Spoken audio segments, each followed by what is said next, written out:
नमस्कार, स्वागत करते हैं आप सभी का एक बार पुनः 1000 अति महत्वपूर्ण प्रश्न की श्रृंखला में। मित्र, कुछ दिन पहले टेस्ट हुई थी और आपने बहुत अच्छे से पार्टिसिपेट किया है और आप सभी के अंक मैंने कमेंट बॉक्स में देखे, तो आप सभी को मुबारकबाद। आपकी तैयारी बहुत अच्छी चल रही है और आप इसी तरह से अपनी तैयारी को बनाए रखेंगे। रिविजन के लिए मैं हमेशा आपके समक्ष उपस्थित हूँ। छोटी छोटी वीडियोस के माध्यम से मैं आपको रिवीजन में हमेशा सहायता प्रदान करता रहूंगा जब तक आपकी परीक्षा ना हो जाए। तो चलिए मित्र, आज की 1000 अति महत्वपूर्ण प्रश्न की श्रृंखला का प्रारंभ करते हैं। प्रश्न संख्या 1 से 35 तक हम सविस्तार चर्चा कर चुके हैं और आज जो प्रारंभ करेंगे हम प्रश्न संख्या 36 से आगे बढ़ रहे हैं। तो हमारा प्रश्न है कि हिंदी साहित्य के इतिहास लेखन की परंपरा का सूत्रपात किसने किया। मतलब प्रारंभ हिंदी साहित्य के इतिहास लेखन की परंपरा का सूत्रपात किसने किया। और विकल्प दिए गए गार्जा दत्तासी, शिव सिंह सेंगर, जॉर्ज ग्रियर्सन और मिस्र बंधु। तो आप सभी जानते हैं गार्जा दत्तासी ने हिंदी साहित्य इतिहास लेखन की परंपरा का सूत्रपात किया। इस क्वेश्चन के रेफरेंस में मित्र हम आज थोड़ी सी चर्चा कर लेंगे हिंदी साहित्य के इतिहास लेखन की परंपरा की। तो जैसा कि आप सभी जानते हैं कि हिंदी साहित्य इतिहास लेखन की परंपरा अत्यंत सुदीर्घ रही है, क्योंकि और टर्निंग पॉइंट कब आया? टर्निंग पॉइंट आया आचार्य रामचंद्र शुक्ल से। क्योंकि आचार्य रामचंद्र शुक्ल जब हमारे हिंदी साहित्य में आए तो उन्होंने न सिर्फ काल विभाजन किया, नामकरण किया, बल्कि उन्होंने विधेयवादी पद्धति को अपनाते हुए अत्यंत मौलिक तरीके से और अत्यंत सारगर्भित तरीके से, परिष्कृत तरीके से हमारे हिंदी साहित्य को हमारे समक्ष प्रस्तुत किया। परंतु हम सभी जानते हैं कि आचार्य रामचंद्र शुक्ल से पूर्व बहुत सारे ऐसे हिंदी साहित्य के इतिहास ग्रंथ लिखने का प्रयास किया गया हमारे बहुत सारे साहित्यकारों के द्वारा। तो आज हम हिंदी साहित्य के इतिहास लेखन की परंपरा को संक्षिप्त में समझ लेंगे, क्योंकि ये हमारे परीक्षा के दृष्टिकोण से महत्वपूर्ण है। तो चलिए प्रारंभ करते हैं मित्र आज की ये श्रृंखला। तो सबसे पहला है हम हिंदी साहित्य इतिहास लेखन की परंपरा को समझने का प्रयास करेंगे। हिंदी साहित्य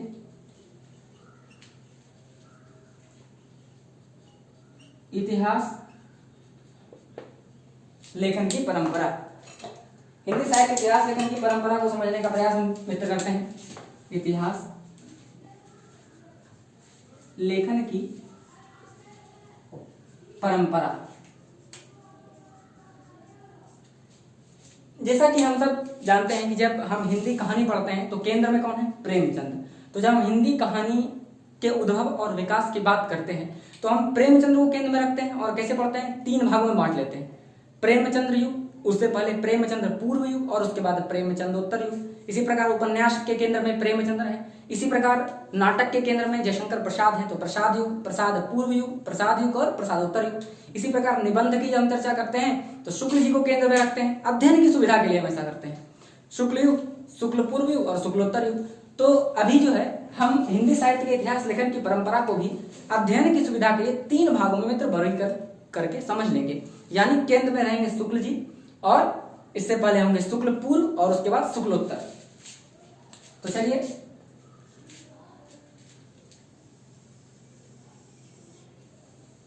तो सबसे पहला जैसा कि हम चर्चा किए कि केंद्र में कौन है? आचार्य रामचंद्र शुक्ल।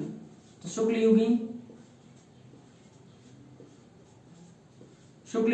इतिहास लेखन की परंपरा। और शुक्ल युगीन से पूर्व हो जाएगा मित्र शुक्ल पूर्व युग, शुक्ल पूर्व युग। और इसके पश्चात क्या हो जाएगा? शुक्लोत्तर युग।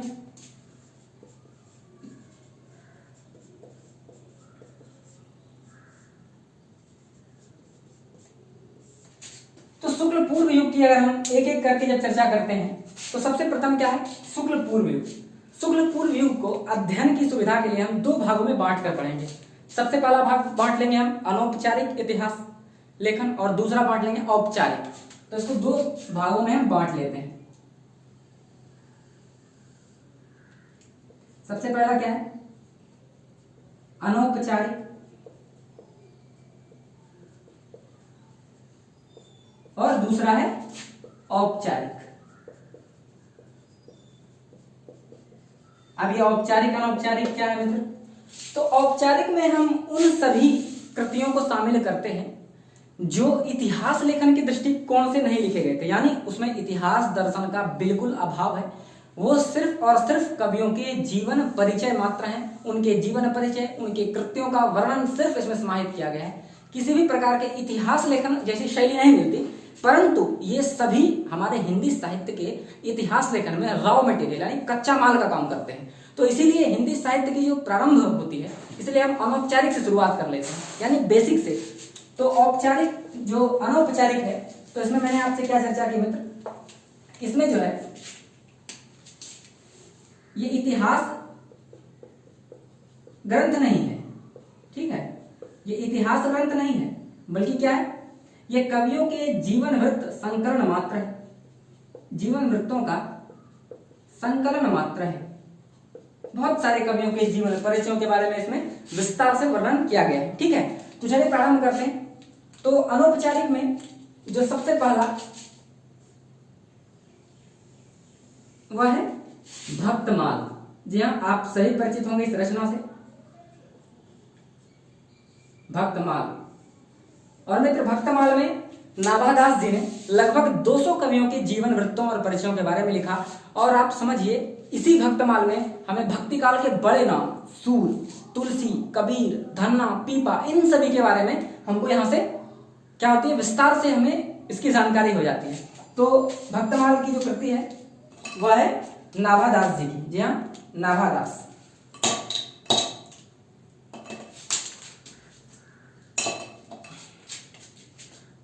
ये नाभादास जी की कृति है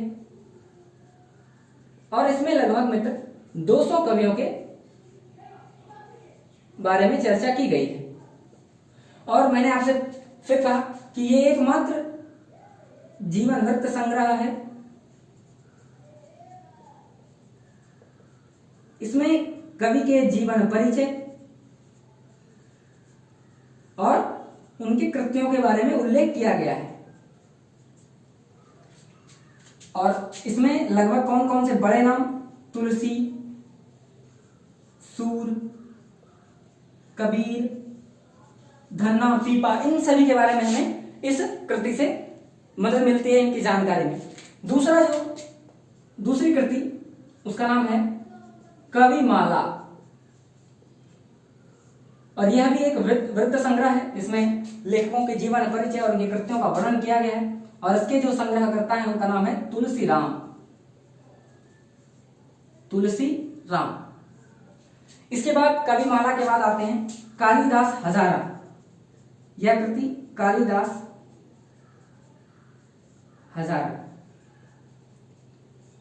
कालिदास हजारा की महत्ता को समझिए मित्र कि कालिदास हजारा में इस कृति से शिवसेन सेंगर ने अपनी पुस्तक शिवसेन सरोज में लिखा कि मैंने लगभग 84 कवियों की जो परिचयात्मक और उनकी कृतियों का वर्णन है वो इस कालिदास हजारा से रेफरेंस में लेकर लिखा है। तो इसमें जो है इसके जो लेखक हैं मित्र वो हैं कालिदास कवि, नाम से स्पष्ट है कालिदास हजारा। और इसमें जो है शिवसेन सेंगर ने शिवसेन सरोज में लगभग 84 कवियों की परिचय जो यह कालिदास हजारा से रेफर करके लिया है। इसके बाद जो आखिरी ग्रंथ है उसका नाम है मित्र आदि ग्रंथ। आदि ग्रंथ में गुरु अर्जुन देव ने गुरु नानक, गुरु अर्जुन देव और कबीर जैसे बड़े नाम जो हिंदी साहित्य के हैं उन सभी के वाणियों का संकलन इसमें कर दिया है। तो गुरु अर्जुन देव की कृति आदि ग्रंथ और इसमें इन्होंने वाणियों का संग्रह कर दिया है। तो आप स्पष्ट देख पा रहे होंगे कि इतिहास बोध का कितना अभाव इन सभी रचनाओं में मिलता है, परंतु फिर यह भी स्पष्ट है कि हिंदी साहित्य की जो नींव है वो कहीं ना कहीं परोक्ष रूप में तैयार होती चली आ रही थी, जो आप देखेंगे बाद में इसी नींव का जो हमें लाभ मिलेगा। आएंगे सर जॉर्ज ग्रियर्सन, फिर सर जॉर्ज ग्रियर्सन पहले 1187 तासी के बाद सर जॉर्ज ग्रियर्सन से होते हुए आचार्य रामचंद्र शुक्ल और रामचंद्र शुक्ल के बाद हजारी प्रसाद द्विवेदी और डॉक्टर बच्चन के बाद सुमन राजे तक, यानी हिंदी साहित्य का आधा इतिहास। इन सभी जो हमारे हिंदी साहित्य की जो वर्तमान समकालीन साहित्य इतिहास है उसमें ये सभी रचनाएं बहुत महत्वपूर्ण भूमिका निभाती हैं। तो अनौपचारिक में भक्तमाल, कविमाला, कालिदास हजारा और आदि ग्रंथ। अब हम मित्र बात करेंगे औपचारिक की। जी हाँ, औपचारिक की बात कर लेंगे। तो औपचारिक में मित्र सबसे बड़ा नाम जो है औपचारिक, पहले समझते हैं कि औपचारिक क्या है। औपचारिक लेखन की शुरुआत जो है 19वीं शताब्दी के प्रारंभ में इसकी हिंदी साहित्य इतिहास लेखन की सजग शुरुआत हुई। ठीक है, हिंदी साहित्य इतिहास लेखन की सजग शुरुआत जो है 19वीं शताब्दी में सजग शुरुआत आप कह सकते हो कि हो गई।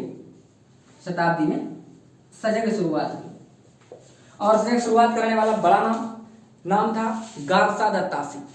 मित्र गारसा द तासी फ्रेंच विद्वान थे और उन्होंने फ्रेंच भाषा में एक पुस्तक लिखी, इस्तवार द लॉ लिटरेचर एंदोई एंदोस्तानी। इस ग्रंथ का रचना इन्होंने किया जो हिंदी साहित्य के सूत्रपात करने में इन्होंने महत्वपूर्ण भूमिका निभाई। तो हम औपचारिक ग्रंथों की चर्चा यहां पर कर लेंगे। तो सबसे बड़ा नाम गारसा द तासी। गारसा द तासी के बारे में, इस पुस्तक के बारे में 3-4 महत्वपूर्ण बात जो हम स्मरण रखेंगे तो हमारा काम चल जाएगा। उसमें है कि सबसे पहले गारसा द तासी में इनकी बुक का नाम, जैसे मैंने आपको चर्चा की कि इस्तवार द लॉ लिटरेचर एंदोई एंदोस्तानी। मतलब दबाव ना ले, आपको परीक्षा में लिखना नहीं है, सिर्फ आप क्लू से याद रख सकते हैं इस्तवार द लॉ लिटरेचर एंदोई हिंदुस्तानी। पर फिर भी हम साहित्य के विद्यार्थी हैं तो नाम तो स्मरण रखना चाहिए। फिर हम इनकी पुस्तक जो है 2-3 बात जो इससे संबंधित है, यह पुस्तक जो है फ्रेंच भाषा में प्रकाशित हुई और इसका प्रकाशन काल क्या था 1839 ईस्वी। गारसा द तासी ने इस इतिहास लेखन में वर्ण अनुक्रम पद्धति का प्रयोग किया। जी हाँ, वर्णानुक्रम पद्धति का प्रयोग किया। अब वर्णानुक्रम पद्धति क्या है मित्र, अगर हम संक्षेप में समझ लें कि जैसे कि ये ए है और ये बी है, मान लीजिए। अब A4 हो गया अज्ञे और B4 हो गया बिहारी। तो आप समझ सकते हैं कितना बड़ा गैप हिंदी साहित्य में हो जाएगा। पहले अज्ञे का नाम आ जाएगा, फिर बिहारी आएंगे, जबकि हम सभी जानते हैं कि कहाँ अज्ञे आते हैं, बिहारी कहाँ भक्ति रीति काल में आते हैं। तो इसलिए इनके जो इतिहास ग्रंथ है वह क्या है कि यह इतिहास ग्रंथ नहीं माना जाता, यह इतिहास ग्रंथ कम तथ्यों का संकलन अधिक माना जाता है। इनकी जो कृति है वह क्या है, इतिहास ग्रंथ कम तथ्यों का संकलन मात्र, आप इसको कह सकते हो तथ्यों का संकलन मात्र। सर जॉर्ज गारसा द तासी के बाद जो दूसरा बड़ा नाम आता है वह है मौलवी करीमुद्दीन। जी हाँ, मौलवी करीमुद्दीन साहब का। और इनकी एक प्रसिद्ध पुस्तक तज़किरा ए शुअराई हिंदी। जी हाँ, उसका नाम है तज़किरा ए शुअराई हिंदी। तो मैं यहां लिख दे रहा हूं तज़किरा ए शुअराई हिंदी।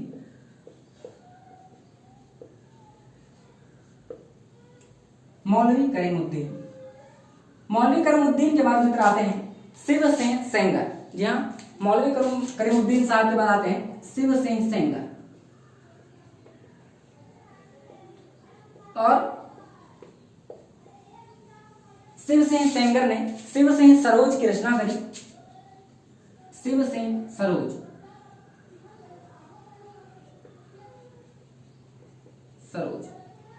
और इसमें इन्होंने वर्ण अनुक्रम पद्धति अपनाई और लगभग 1000 कवियों के जीवन परिचयों और उनकी कृतियों के बारे में इन्होंने इस पुस्तक में वर्णन किया है। तो लगभग 1000 कवियों के बारे में इन्होंने वर्णन किया। और 1883, जी आप स्मरण रखेंगे इसमें, 1883 में शिवसेन सेंगर ने शिवसेन सरोज की नामक पुस्तक की रचना कर ली। ठीक है, तो अब हम बढ़ेंगे शिवसेन सरोज से आगे बढ़ेंगे और शिवसेन सरोज से आगे बढ़ेंगे और उनका नाम आता है सर जॉर्ज ग्रियर्सन। जी हाँ, सर जॉर्ज ग्रियर्सन।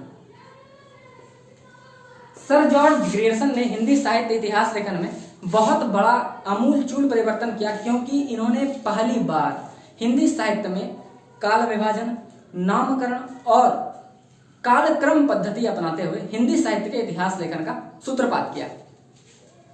तो इनका और इनकी जो पुस्तक थी वह एशियाटिक सोसाइटी ऑफ बंगाल के तत्वाधान में निकली थी, जिसका नाम था the modern vernacular of northern Hindustan. जी हाँ, तो इनकी पुस्तक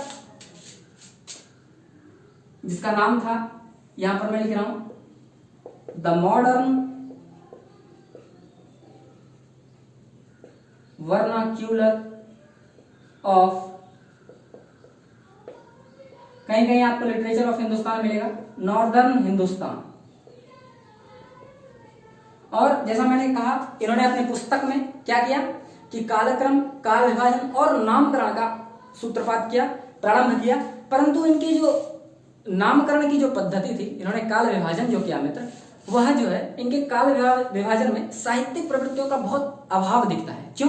क्योंकि इनके नाम विभाजन आप सुनिए, इनके नाम विभाजन में है चारण काल, कंपनी का शासन, मुगल दरबार। इस प्रकार से जो इनका नामकरण था वो राजनीतिक और व्यक्तिगत प्रवृत्तियों से भरपूर लग रहा है, न कि साहित्यिक प्रवृत्तियों से।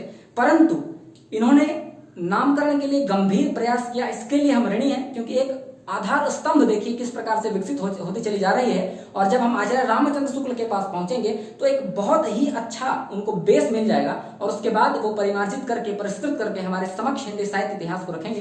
तो सर जॉर्ज ग्रियर्सन की पुस्तक the modern vernacular of northern Hindustan. इसके बाद जो बड़ा नाम आता है, जिस पुस्तक को रेफर करके आचार्य रामचंद्र शुक्ल ने हिंदी साहित्य की जो पुस्तक लिखी, उसमें लिखा है उन्होंने उसके भूमिका में कि इस पुस्तक के रिफरेंस को लेकर ही मैंने कवि के जीवन परिचय और उनके कृतियों को लिखा है। जी हाँ, आप सही समझ रहे हैं, मिश्र बंधु विनोद, मिश्र बंधु विनोद, मिश्र बंधु की कृति है। तो यहां है मिश्र बंधु, मिश्र बंधु आए, और तीन बंधु आप जानते हैं, सुखदेव बिहारी मिश्र, श्याम बिहारी मिश्र और गणेश बिहारी मिश्र, ये तीन बंधु थे। और इन्होंने मिश्र बंधु विनोद नामक ग्रंथ का संकलन किया, मिश्र बंधु विनोद। और यह ग्रंथ जो है मित्र 4 भागों में प्रकाशित हुआ। प्रथम 3 भाग 1913 में आए, और इसका चतुर्थ भाग 1934 में आए। और ध्यान रहे 1929 से ही हिंदी साहित्य का इतिहास लेखन उन्होंने लिख दिया था आचार्य रामचंद्र शुक्ल ने। तो उनकी कृति के बाद यह इनकी एक कृति आई, यानी चौथा भाग है। तो आप समझ सकते हैं कि मिश्र बंधु विनोद का जो प्रथम भाग हुआ, यहां लिख रहा हूं, मिश्र बंधु विनोद का जो प्रथम 3 भाग आया मित्र,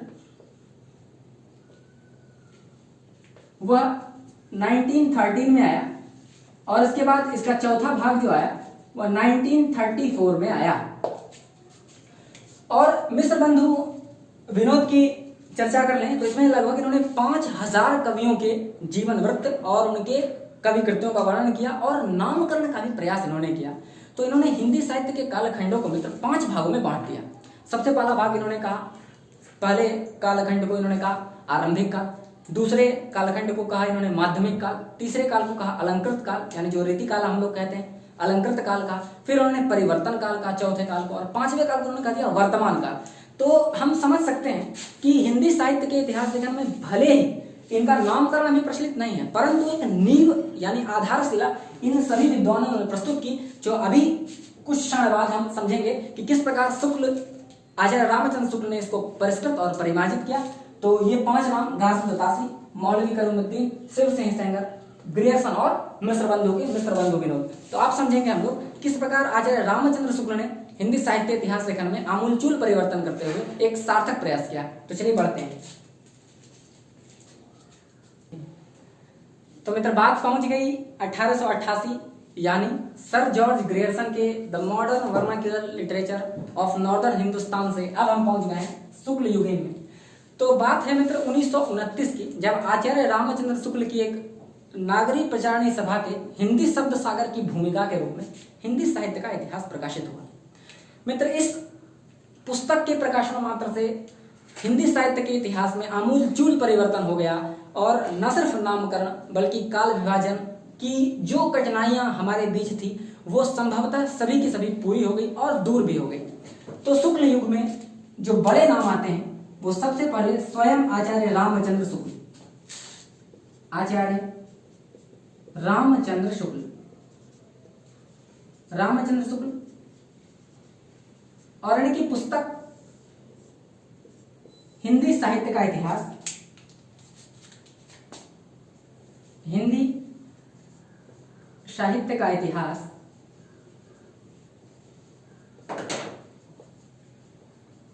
जो 1929 में प्रकाशित हुई। हम तिथियों का भी स्मरण रखेंगे क्योंकि आचार्य रामचंद्र शुक्ल हैं। तो आचार्य रामचंद्र शुक्ल ने मित्र क्या किया कि 900 वर्षों के हिंदी साहित्य के इतिहास को 4 भागों में बांट दिया। जैसा कि आप सभी जानते हैं, प्रथम काल आदिकाल, फिर भक्ति काल, रीति काल और आधुनिक काल। दोहरे नामकरण पद्धति की बात करें तो वीर गाथा काल, पूर्व मध्यकाल, उत्तर मध्यकाल और गद्य काल। तो इन्होंने जो है 900 वर्षों के हिंदी साहित्य के इतिहास को 4 भागों में बांट दिया। इसकी चर्चा हमने पहले भी की है। आचार्य रामचंद्र शुक्ल के पश्चात हिंदी साहित्य में जो बहुत महत्वपूर्ण योगदान है और बड़े सम्मान से नाम लिया जाता है वह आचार्य हजारी प्रसाद द्विवेदी। जी हाँ, आचार्य हजारी प्रसाद द्विवेदी। हिंदी साहित्य इतिहास लेखन की परंपरा का हम विस्तार से वर्णन कर रहे हैं मित्र। आचार्य हजारी प्रसाद द्विवेदी। और आचार्य हजारी प्रसाद द्विवेदी समझिए कि बहुत सारी इन्होंने रामचंद्र शुक्ल की मान्यताओं को खारिज भी किया। हालांकि हम इसकी चर्चा यहाँ पर नहीं करेंगे, अनावश्यक हो जाएगा, परंतु इनकी जो 3 महत्वपूर्ण पुस्तकें जो इन्होंने हिंदी साहित्य इतिहास लेखन में जिसने महत्वपूर्ण योगदान निभाया, हिंदी साहित्य का आदिकाल,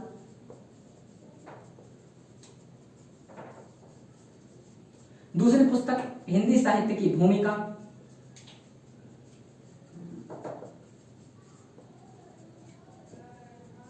और इनकी तीसरी पुस्तक हिंदी साहित्य का उद्भव और विकास। हिंदी साहित्य का उद्भव और विकास। आचार्य हजारी प्रसाद द्विवेदी ने ही, आपको पता है कि आचार्य हजारी प्रसाद द्विवेदी ने यह खारिज किया वीर गाथा काल, और उन्होंने आदिकाल नाम दिया, जो अभी हिंदी साहित्य में हम सभी एक मत से मानते हैं कि प्रारंभिक काल जो है हमारे हिंदी साहित्य का वह आदिकाल होगा। और आचार्य हजारी प्रसाद द्विवेदी ने हिंदी साहित्य को 4 कालखंडों में बांट दिया। पहला उन्होंने कहा आदिकाल जो 1000 से 1400 ईस्वी तक, फिर कहा उन्होंने भक्ति काल 1400 से 1700 ईस्वी तक, फिर इन्होंने रीति काल 1700 से 1900, और उसके बाद उन्होंने आधुनिक काल कहा जो 1900 से अद्यतन है। तो आचार्य हजारी प्रसाद द्विवेदी हिंदी साहित्य इतिहास लेखन की परंपरा में बहुत महत्वपूर्ण व्यक्ति। और तीसरा जो बड़ा नाम शुक्ल युग में रामस्वरूप चतुर्वेदी। जी हाँ, रामस्वरूप चतुर्वेदी। और रामस्वरूप चतुर्वेदी की एक पुस्तक हिंदी साहित्य और संवेदना का विकास, ये बहुत महत्वपूर्ण पुस्तक, हिंदी साहित्य और संवेदना का विकास। हिंदी साहित्य और संवेदना का विकास। मित्र, शुक्ल युग में ये 3 बड़े पुरोधा जिन्होंने हिंदी साहित्य के इतिहास लेखन में एक आधारशिला रखी और किसी भी प्रकार की कठिनाइयों को इन्होंने हिंदी साहित्य के इतिहास को दूर कर दिया। और अब हम बढ़ेंगे शुक्ल युग के पश्चात, जो शुक्लोत्तर युग में जो बड़े नाम आए, जो समकालीन साहित्यकार हुए, उन्होंने कौन कौन सी कृतियों की चर्चा की जो इतिहास लेखन की परंपरा में उनका नाम शुमार है। तो चलिए बढ़ते हैं शुक्लोत्तर युग की ओर।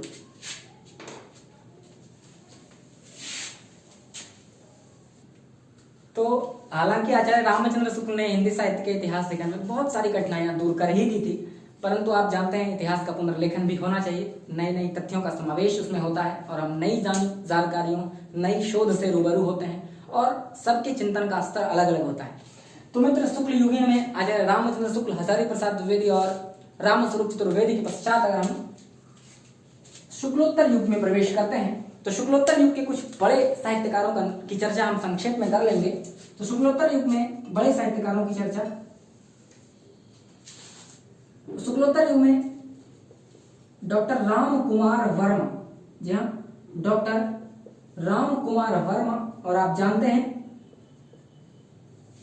इनकी कृति हिंदी साहित्य का आलोचनात्मक इतिहास, और इन्होंने ही जो बहुत भारी भरकम नाम जो है आचार्य रामचंद्र शुक्ल ने दिया था कि निर्गुण ज्ञान त्रयी शाखा, निर्गुण प्रेमास्त्रयी शाखा, इन्होंने बड़े ही सरल शब्दों में उसको कहा दिया संत काव्य, प्रेम काव्य।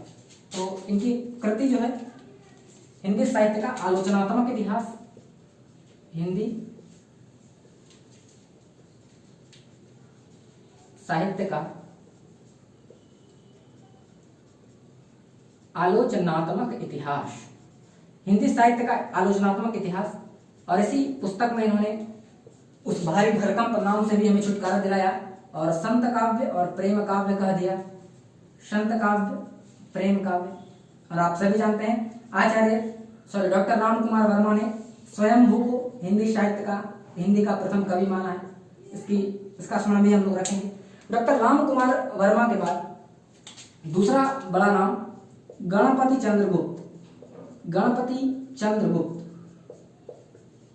और इनकी एक प्रसिद्ध पुस्तक हिंदी साहित्य का वैज्ञानिक इतिहास। जी हाँ, हिंदी साहित्य का वैज्ञानिक इतिहास, वैज्ञानिक इतिहास। हम समकालीन इतिहास लेखकों की चर्चा कर रहे हैं मित्र। इसके पश्चात हैं डॉक्टर नगेंद्र, जिससे आप सभी परिचित हैं, और इनकी पुस्तक का नाम हिंदी साहित्य का इतिहास।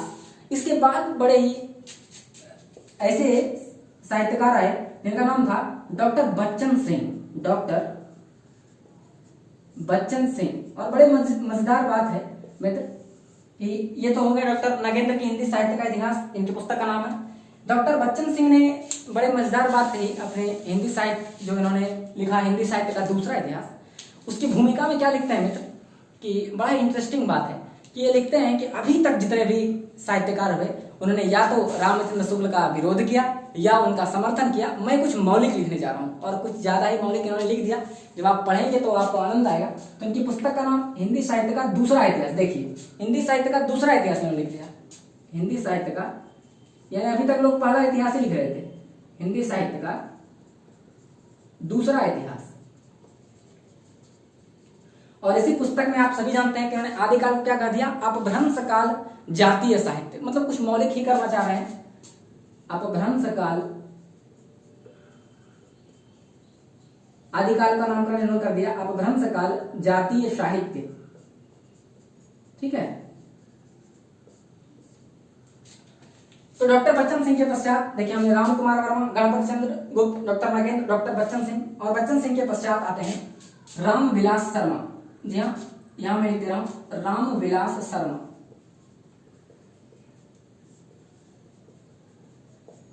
मित्र, हालांकि राम विलास शर्मा ने कोई हिंदी साहित्य का ऐतिहासिक ग्रंथ नहीं लिखा, लेकिन इन्होंने जो इन्होंने ग्रंथ लिखे वो इतिहास की परिपाटी को और इतिहास में जो तथ्य हैं उनका निर्धारित करने में बहुत महत्वपूर्ण भूमिका निभाती है। तो इनके ग्रंथों में शुमार भारतेंदु युग, और इन्होंने एक कृति लिखी महावीर प्रसाद द्विवेदी, महावीर प्रसाद द्विवेदी और उनका युग,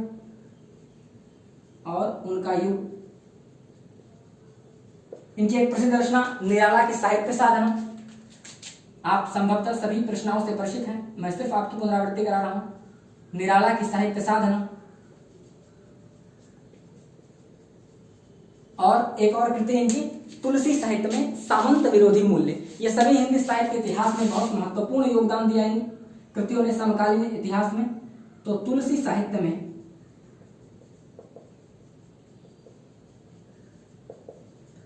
सामंत विरोधी मूल्य,